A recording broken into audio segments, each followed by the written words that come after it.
เห็นเด้อเอาไปเอาอีก2เส้นมาอื่นว่าเส้นกับบยาวสำนี่เด้อพี่น้องแต่มันสิน้อยกว่านี้ให้สินัวแต่ปัญหาหันปัญหาเราสิมากบ่ปัญหาหลักๆนี่แปลงกับพ่อมีอยู่พอได้ปูนอนปัญหาเพิ่นสิมากบ่ตัวนี้แหละแนะนำในแนวเพิ่นนั่นแหละหันว่าได้หันคิดในใจหันว่าเมื่อวันขาดนี่แหละให้เพิ่นเฮ็ดให้เพิ่นขึ้นให้เนาะโดลองเบิ่งขาดนี่กระปูกับข้อน้ำใบนอนกับบ่ได้เนาะโอ้เพิ่นเอาบ่ละงินมื้อนั้นเลวกับเราเขาว่าโอ้คอยรถเบิ่งแยงเจ้าซักน้องสาวเจ้ายังว่าอยากได้ต้องคอย10คอยก็ยาเบาเอ้ยคอยก็เอาให้มือจับมาหั่นเด้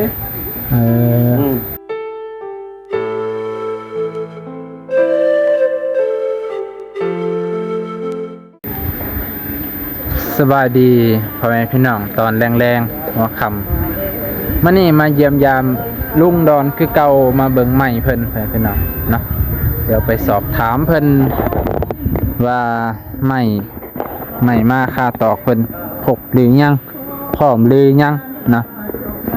อันนี้คือใหม่ที่เฮาซื้อมื้อก่อนนี่แหละพ่อแม่พี่น้อง3เซน4 5 6 7เซนเพิ่นเอามาอีกเส้นนึงเส้นตัวนี้เพิ่นเอาเท่าใดนี่บ่ได้เอาขอซื่อขอนำพี่อายว่าขอนำพี่อายว่าปะไว้ซื่อให้น้องมาเฮ็ดอันนั้นนี่เอาเนาะลานว่าบางนึงบ่าวคือว่าอ้าวทางไหนใหญ่ทางไหนน้อยเฮาก็ตัดออกนู่ยามันทำนี่ละยาโอ้ยหัดยังแต่จริงอยู่แล้วต่อโอเคไปน้องแต่ว่าไกลแล้วสัญญา6เซนตอนนี้เขาสิขายอยู่2เซนไปน้องเซนละ50 บาทเซนละ100 บาทไปน้องแต่2เซน100 บาทเนาะ2เซน100 บาท2เซน100 บาทเป็นคู่นั่นแหละเซนละ50 บาทมื้อนี้ก็เลยเว้าน้องก็สิซอยเพิ่นอีกเทื่อนึงไปน้องซอยตามกำลังเบานุ่งนั่นแหละเนาะให้เพิ่นไปเอาอีก2เซนมาอื่นเห็นเด้อเอาไปเอาอีก2เซนมาอื่นว่าเซนกับบยาวสำนี่เด้อพี่น้องแต่มันสิน้อยกว่านี้ให้สินัวซอยลงเพิ่นไปไปเบิ่งก็ได้มื้อละแบกมาพร้อมนี่แหละพี่น้องซอยเหลือ2คมไปบ่าวน้องก็บ่ได้มีหลายมีมากแต่ก็อยากซอยลุงเพราะว่าลุงเพิ่นก็ขาดแคลนบ่มีเสาหลักของครอบครัวไปอยู่ผู้เดียวมันยากหาเงินหาคำเรื่องตะปอกตะปูเนี่ยอาจจะบ่แน่ใจว่าเป็นสิขอน้ำนวลบ่เพราะว่านวลกะตะปูเรือร้ายอยู่พี่น้องเพิ่นตามความคิดของเพิ่นคืออยากให้มันมีพร้อมแล้วเพิ่นสิเฮ็ดไปเลยนะถ้าแต่มันมีพร้อมแล้วเพิ่นอยากเฮ็ดให้มันแล้วเลยในความคิดของเพิ่นแต่พ่อแม่พี่น้องเพิ่นก็อยากให้เฮ็ดไปเทละน้อยไปนะ3 5มีว่าซั่นถ้าเฮ็ดไปบาทเดียวโลดมันก็บ่ได้ไปคั่นนะเฮ็ดให้ไปเทละน้อยมื้อนี้เฮามีสำนี้เฮาเฮ็ดไปสำนี้ความคิดของแม่พี่น้องบ่น้องก็ว่าจังซั่นแหละเนาะมันก็เพื่อสิได้บาทเดียวโลดมันยากพี่น้องสมมุติว่านี่คือตัวนี้นี่คันอยากเฮ็ดพอได้อยู่ก็เอาชันยัวคือเนาะไม่ตรงนะเส้นตรงใส่ทีแล้วก็เอาพาไม่เหี่ยตัวนั้นใส่พอได้อยู่แต่ว่าถ้าเฮามุ่งมันเบิดอันนี้เบิดนี่เบิดหลังคานี่เฮาอยู่แค่ห้องเดียวก็ได้ห้องนี้เฮาก็เอาไว้เฮ็ดครัวก็สิเป็นหยังเนาะก็พอดีเลยไปนะ เขาสิว่าสิมาเอาใส่ตัวนี้ก็เอ้าใหม่ก็ได้แต่เสากับไม้อันนี้เล่นนี่ไปพี่น้องเอาไม้ตัวนี้แป้นเก่าก็พอมีอยู่นี่แป้นเก่าก็พอมีแต่ปัญหาหันร้อยปัญหาเราสิมางบ่ปัญหาหลักๆนี่แป้นก็พอมีอยู่พอได้ปูนอนปัญหาเพิ่นสิมางบ่ตัวนี้แหละ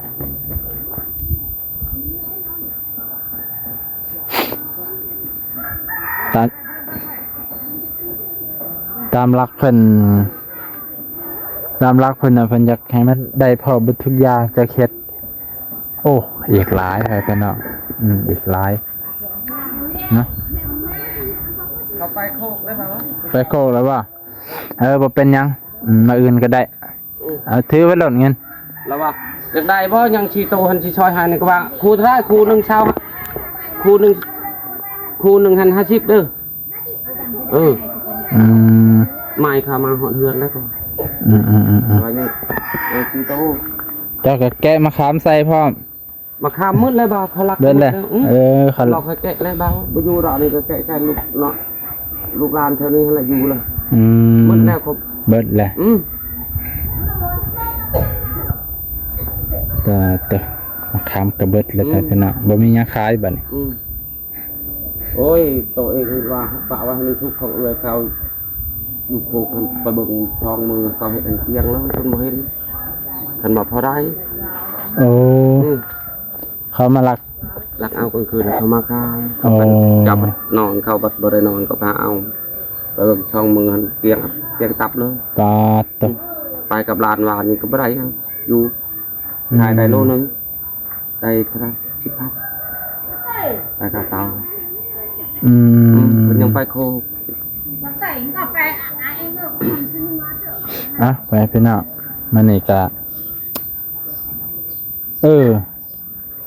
ถ้าเฮาม่างตัวนี้ได้บ่ล่ะ อะไร ม่างตัวนี้ใส่ตัวนี้หล่น ได้คือกันให้เป็นครบก่อนให้สิทั้งเทิงก่อนจังเขาสิมังเลย ให้มันได้มุ่งก่อนจังสิม่าง ดูให้มันเลยมันบ่งามแบบนี้ก็เป็นตา เนาะแล้วมันได้มุงเบื้องหนึ่งได้เฮาก็จังมังออกคือความหมายของเจ้าขอให้ได้มุ่งห้องนึงก่อนโดยแล้วค่อยม่างออกบ่ได้มีมองเอาเครื่องไว้เนาะมองคันมุ่งทางเทิงแล้วเฮาก็ม่างเอาตัวนี้เอามาไว้ทางลุมตัวนี้เนาะพวกไม้ตัวนี้คือสิกาดได้อยู่ที่พอดีที่ห้องนึงได้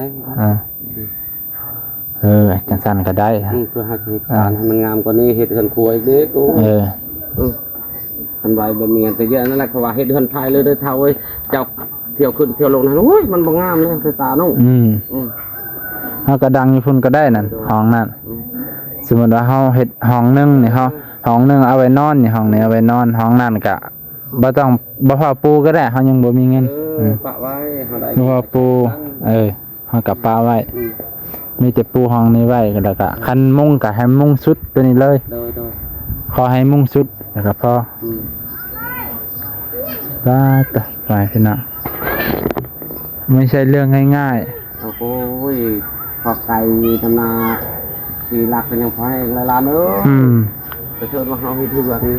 เราบ่มีงานนะโอ้ยอันนี้ที่ยังคิดไปเร็วอีกเด้อนำพี่อายฉันนะบ่โดยไม่ยาวทำนี้แล้วคันว่ามีเงินสิใส่ตัวนี้ฮะเส้นตัวนี้บ่สิทายใหม่ฮะสิเร็วน้ำลาวอีกนี่บ่ได้นะฮะเราว่าเอาลูกเอ้ยเอาลูกเราว่าป้ายังมาพี่อายให้มันเก่าแบบนี้ฮะให้น้องเสียเส้นนึงเอารถเสายังเส้นนึงได้สักนิด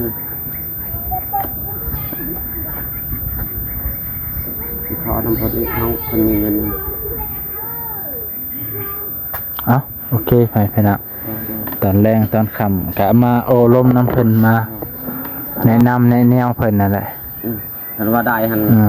คิดในใจหันว่าเมื่อวันขาดนี่แหละให้เพิ่นเฮ็ดให้เพิ่นขึ้นให้เนาะโดลองเบิ่งขาดนี่ เพิ่นละ กระปูกับข้อน้ำใบนวลกับบ่ได้เนาะ โอ้ยเพิ่นเอาบ่ละงินมื้อนั้นเลวกับเราเขาก็ว่าโอ้คอยรถเบิ่งแยงเจ้าซัน้องสาว เจ้ายังว่าอยากได้นำคอย10คอยก็ยาเบาเอ้ยข้อยก็เอาให้มือเจ้ามานี่หรือว่าเจ้าสิเบิ่งคอยเบิ่งเจ้าคอยว่าเว้ากับเรานี่ ดามตะปูสินะคอยเบิ่งให้เจ้าทรายคอยว่าคันผู้อื่นนะพุ่นคิดว่าน้องนุ่งอยากเบิ่งอยากแงงเฮาแล้วคอยเบิ่งเจ้าเบิ่งคอยมันเวลามันบ่มีนะแต่พื้นฐานนะยังก็หนึ่งข่าวยังเล่าบ่ได้หาแต่เรามาอยู่มีแต่คอยนี่เท่านี่ก็พร้อมกันดังนี่เลยคอยนึ่งชุบแล้วเราก็ไปเอาเมื่อดังนึ่งข่าวเปล่าจักให้คอยดีทำได้ถามรถคันว่าคอยขี้มูเว้าใจเอ้ยน้องเว้าถามรถนี่คอยคนบ่มักเว้าคันคอยเว้าแล้วนักโลก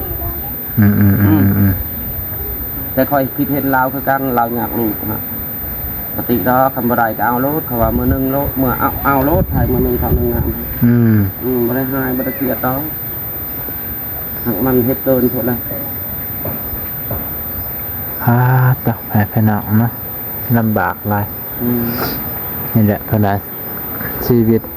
แต่ละคนจะมันทุกข์ยากลำบากไปหนักมันเนี่ยก็สิจบเพียงเท่านี้นี่ก็3 โมงแล้ว3 โมงคือกับ4 5 โมงเนาะมันเย็นไวมันหนาวยามนี่มันอยากเย็นไปหนักมันขาดไปแล้วเชียร์นั่นเนาะคันสำหรับอีก7 มื้อเดี๋ยวสิมาของร้านว่าบ่ค่อยสิเฮ็ดให้โลละดาเบาเอ้ยเพิ่นตัวพายว่าเพิ่นโอ้ยยังได้500,000คันได้500,000ก็สิให้ล้านว่ากินเป็ดอะไรล้านเอ้ยตัวหนึ่งบ่มันเจ้า2คนร้านเพิ่นอยากมาเฮ็ดให้เพิ่นว่าตัวน้ำเบาน่ะว่าน้ำเบา500,000เด้อน้ำเบา500,000ก็500,000ว่ะพอเขาเนี่ยขอโดนท่าขอเพิ่นแล้วเพิ่นก็สิบ่มีเวลาให้ในบ่จักมื้อ2 มื้อพอกับเราแต่ที่บอกนึงผู้ดงเชื้อขาวนึงนี่กันอันนั้นกับปลาเขานี่เพิ่นถูกป่ะแม่เขาหันเป็นน้องคอคอย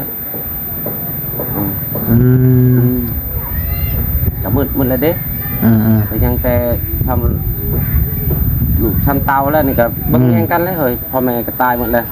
แม่เขาเป็นน้องพ่อคอยเป็นอ้าย